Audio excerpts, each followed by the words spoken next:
Hello, இன்று உங்களுடன் ஒரு நிமிடம். விசுவாசத்திற்கு பதில் ஆண்டவர் எப்படி தருகிறார் என்று நாம் யோசித்து பார்க்கும்போது, வேதத்தில் சில உண்மைகளை ஆண்டவர் எழுதி தந்துவிட்டு போயிருக்கிறார்.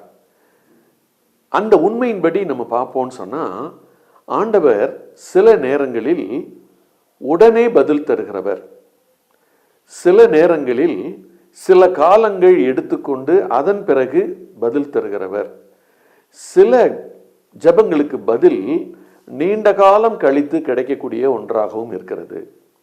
அப்ப ஜெபத்திற்கு பதில் கிடைக்கும் காலத்தை நீங்களும் நானும் சேர்ந்து முடிவெடுக்க முடியாது.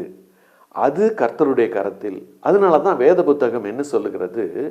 கர்த்தர் தமக்கு சித்தமானதையெல்லாம் செய்கிறார் என்று ஒரு வேத பகுதி சொல்லுகிறது. அப்படின்னா என்ன அர்த்தம்னா, அவர் சித்தம் எதுவோ அதைத்தான் நம்முடைய ஜெபத்துக்கு பதிலாக கொடுக்குறாரே ஒழிய, நீங்களும் நானும் கேட்டுட்டோங்கிறதுக்காக எல்லாத்தையும் அள்ளி கொண்டு வந்து கொடுத்து விடும் தெய்வம் அல்ல.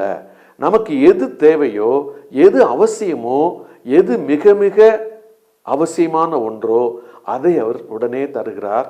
சிலவற்றை சற்று தாமதித்து தருகிறார். பெற்றுக்கொள்ளும் உணர்வோடு காத்திருந்து பெற்றுக்கொள்வோமா?